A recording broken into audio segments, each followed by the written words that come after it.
Hello guys, welcome back. दोस्तों, ये कहानी बहुत ज्यादा डरावनी है, जिसमें एडलिना नाम की नन को शारीरिक संबंध बनाने की वजह से क्या क्या झेलना पड़ा। यही हम देखने कि इस चीज की उसे क्या क्या सजा मिलती है।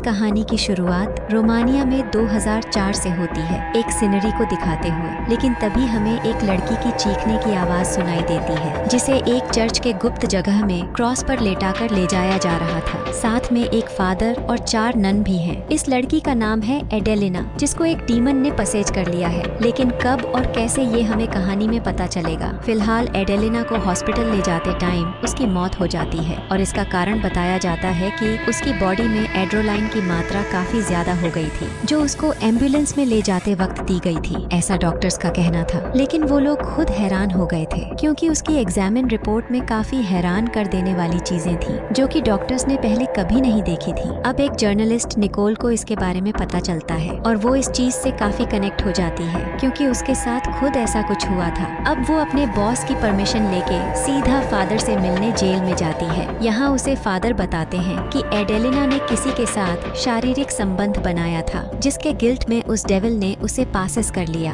और 3 दिन के लंबे एक्सोर्सिज्म के बाद उन्हें फाइनली डिमन का नाम पता चला, जो कि एग्रिस था। लेकिन फादर बिशप की वजह से वो डिमन शांत हो गया, क्योंकि उसको पता चल गया कि अब कोई रोकने वाला नहीं है। और एम्बुलेंस में ले जाते वक्त एडेलिना की मौत हो गई थी। अब निकोल वापस जा रही थी, तभी फादर ने कहा, मैं जानता हूँ कि तुम्हें गॉड ने हमारी हेल्प के लिए भेजा है। अब निकोल अपने बॉस की परमिशन लेकर सीधे उस जगह जाती है, जहाँ एडेलिना का अंतिम संस्कार होने वाला था। यहाँ पहुँचते ही उसको एक अनजान लड़का दिखाई देता है, जिसकी वजह से उसका एक्सीडेंट होते होते रह जाता है। यहाँ पर वो 1-2 लोगों से बात करने की कोशिश करती है, लेकिन उसे कोई खास जानकारी नहीं मिलती। पर उसके मन में और भी सवाल उठने लगते हैं, जब एक सिस्टर जो एडेलिना की बहुत करीबी थी, वो उससे कहती है कि उन्होंने उसको नहीं मारा। अब निकोल वहाँ जाती है, जहाँ एडेलिना का शव रखा हुआ था। उसकी हालत देखकर निकोल को बहुत तरस आता है, और अचानक से वहाँ की सारी कैंडल बुझ जाती है। निकोल जब नीचे जाती है तो वहाँ उसको खून की बूंदें दिखती है, और एक गेट मिलता है, जिसके अंदर जाने पर निकोल को एक बॉक्स दिखता है, जिस पर एडेलिना को क्रूसीफाई किया गया था। क्रूसीफाई ऐसा प्रोसेस होता है जिस पर किसी इंसान को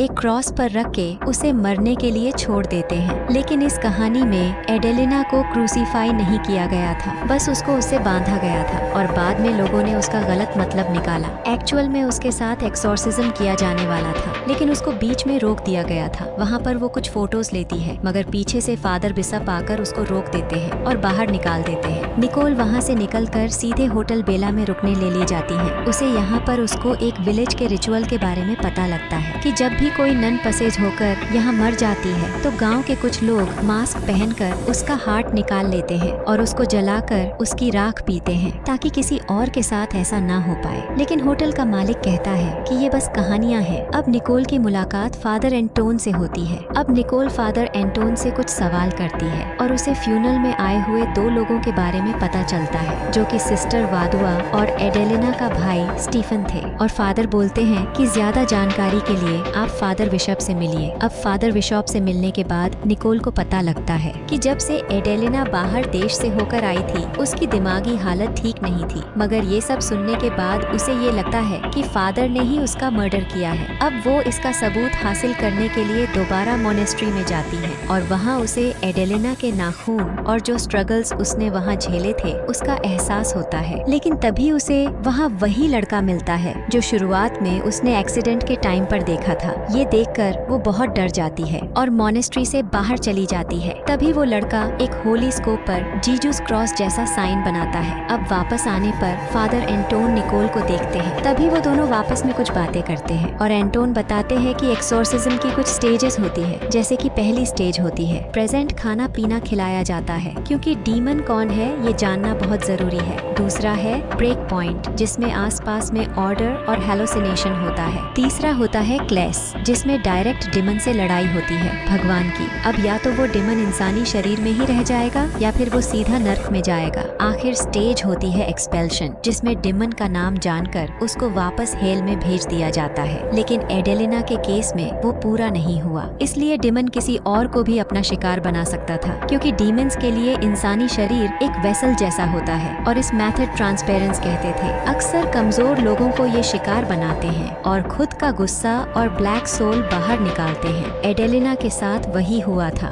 फिर एंटोन निकोल को एक डीमन की किताब देता है और वो वापस होटल लौट जाती है। वो उस क्रॉस की फोटो देखती है तो उसे एक आकृति नजर आती है। फिर अचानक से निकोल के ड्रिंक में एक काला कीड़ा नजर आता है और फोटो ढूंढते समय लैपटॉप की स्क्रीन फ्लिकर करने लगती है। एंड फिर से उसी ड्रिंक में 2 और कीड़े नजर आते हैं। शायद उसको भी अब डिमन पजेस कर रहा था। अब अगले सीन में निकोल एडेलिना के भाई और करीबी दोस्त के पास जाती है। वो यहाँ पर बताते हैं कि एडेलिना को शैतान ने मारा था क्योंकि उन्होंने उसको खुद देखा और सुना था। अब हम देखते हैं कि एडेलिना सिस्टर का गला दबाते हुए अपने एक हाथ से ऊपर उठा देती है। अब कुछ और पूछताछ से पता चलता है कि एडेलिना पिछले कुछ टाइम से जर्मनी में थी और वहाँ उसे किसी से प्यार हो गया था और उस लड़के से शारीरिक संबंध बनाने के बाद उसके मन में गिल्ट था और वो वापस अपने गाँव लौट आई क्योंकि वहाँ पर उस लड़के ने उसे धोखा दे दिया था और ये बात सिर्फ उसकी करीबी सिस्टर वादुआ ही जानती थी। अब यहाँ पर एंट्री होती है एक क्रूशियल कैरेक्टर की जिसका नाम ग्रेबियल है, जिन्होंने एडेलिना को बचपन से पाला पोसा था क्योंकि उसके माता पिता नहीं थे। ये सब बचपन में ऑर्फिनेज में रहा करते थे। वो फादर से मिलने के लिए ही यहाँ पर आई थी। एडेलिना यहाँ वापस आते ही फादर ग्रेबियल से मिलने जाती है, लेकिन उन्होंने सुसाइड कर लिया। मगर क्यों, इसका कारण तो बाद में ही पता लगेगा। और इस हादसे के बाद एडेलिना और भी ज्यादा कमजोर हो गई थी। उसके बाद से ही उसको स्टिमोन एग्रेसी ने पसेज कर लिया था। वो चर्च में जाने से कतराने लगी और एक के बाद एक हादसे होने लगे। उसके नाक से कीड़ों का निकलना वगैरह वगैरह। अब ये सब जानने के बाद निकोल वापस आती है और रास्ते में उसे फादर एंटोन मिलते हैं। वो साथ में बैठकर बातें करके अपना दुख बताती हैं। आज वो एडेलिना की मौत का राज जानना चाहती है। निकोल हमेशा काम के लिए बाहर रहा करती थी। उसकी माँ को कैंसर था और जब वो बिल्कुल आखिरी स्टेज पर थी तब उसके पिता ने उसको ये इन्फॉर्मेशन दी। हालांकि निकोल ने उन्हें एक थेरेपी के बारे में कहा था, लेकिन उसकी माँ ने साफ इनकार कर दिया और ये कहा कि मैं भगवान के पास हूँ और मुझे वापस नहीं आना। उसके पिता ने भी कोई ऑब्जेक्शन नहीं किया, जिस वजह से वो कमजोर और भगवान के ऊपर से भरोसा उठाकर रहने लगी और यही कारण था कि उसके पसेज होने का। यहाँ फादर एंटोन कहते हैं कि गॉड पर विश्वास रखो,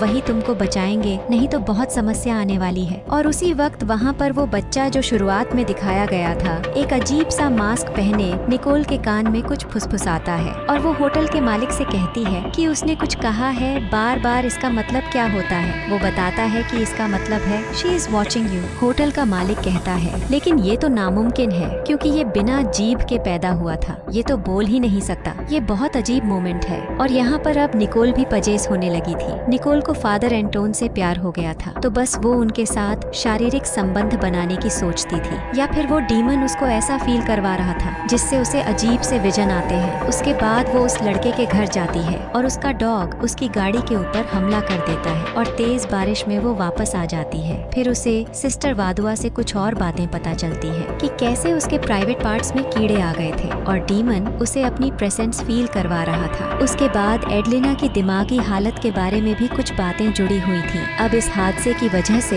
एडेलिना को डॉक्टर फियोना के पास ले जाया गया था। वहाँ इलाज करते टाइम वो निकोल को बताती है कि एडेलिना को हमेशा लगता था कि हम सब डिमंस हैं और इस बीमारी को डॉक्टर ने टैक्सकिसोफेनिया नाम दिया था। इसमें इंसान को बहुत ही ज्यादा हेलोसिमेंसन होती है और उसे ऐसा लगता है कि उसे लोग मारना चाहते हैं। सिस्टर वादुआ भी एक्सोर्सिज्म के वक्त वहाँ थी। वो इतना खतरनाक था कि वो देख ही नहीं पाई और वो इस वजह से बच गई। वो वहाँ पर थी तो सही, लेकिन वो उसका हिस्सा नहीं थी क्योंकि वहाँ डीमन ने बारिश करवा दी थी ताकि होली वाटर काम ना कर सके। निकोल होटल में वापस आती है और नहाते टाइम उसे एक अजीब सी डेमोनिक आवाज आती है और लाइट चली जाती है। गेट खोलने पर निकोल को एंटोन दिखता है और वो उसे सॉरी कहता है अपने कल के रुड बिहेवियर के लिए और उसे एक वाइन की बोतल देता है। मगर तभी निकोल फिर से इंटीमेट होने की कोशिश करती है, लेकिन इस बार वो वाकई में डीमन था क्योंकि रात में एंटोन ने यहाँ एक नोट छोड़ा था जिसमें लिखा था कि एक ग्लास पीते ही तुम सो गई थी। उसी रात अचानक से निकोल की रेंटेड कार एक सुनसान रोड पे खराब हो जाती है। वहाँ उसे कोई डोमेनिक प्रेजेंट फील होती है और उसे लगता है कि कोई उसका पीछा कर रहा है, लेकिन उसने एंटोन को फोन किया था तो वहाँ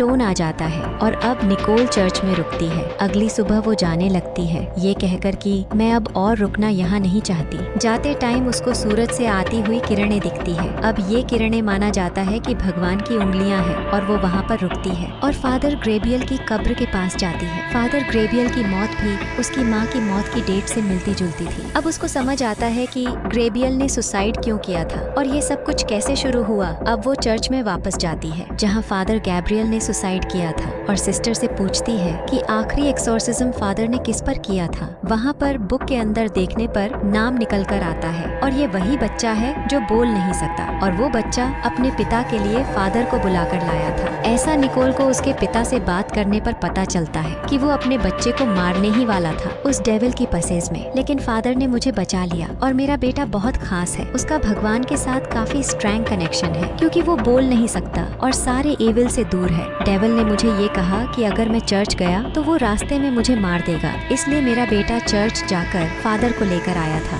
अब यहाँ पर निकोल एक आखिरी सवाल पूछती है कि क्या फादर ग्रेबियल को स्टीमन का नाम पता चला था या नहीं, और हाँ, यहाँ पर पता चल चुका था क्योंकि तभी ये एक्सोर्सिज्म कंप्लीट हो सकता है। पीछे से बच्चा इशारा करता है और टैंकर के ऊपर नाम लिखता है और ये वही डीमन है जो सबको पजेस कर रहा था। एग्रीज फादर के अंदर डीमन था और डीमन ने ही फादर को सुसाइड करने पर मजबूर किया था और फिर एडेलिना के हाथों में दम तोड़ा था। फादर गैब्रियल से टी ट्रांसफर हुआ उस डीमन का एडेलिना के शरीर में और अब निकोल के अंदर, और अब निकोल एंटोन को कॉल करती है और तभी डीमन उस पर हावी हो गया और अब फिर से एक बार अब एक्सोर्सिज्म शुरू होता है। फादर एंटोन फिर से एक्सोर्सिज्म करते हैं, लेकिन इस बार कोई दिक्कत नहीं थी। उस डीमन को हराने के लिए उसका नाम चाहिए था जो कि उनके पास पहले से ही था। लेकिन एक्सोर्सिज्म की एक खास बात है, इंसान को खुद के अंदर भगवान को लेकर श्रद्धा होनी चाहिए और वो निकोल के अंदर नहीं थी। लेकिन आखिरी में वो भगवान के ऊपर भरोसा करती है और एग्रिस को हेल भेज दिया जाता है और इसी के साथ कहानी यही खत्म हो जाती है। वेल, आपको कहानी कैसी लगी नीचे कमेंट में बताएं। मिलते हैं अगले वीडियो में।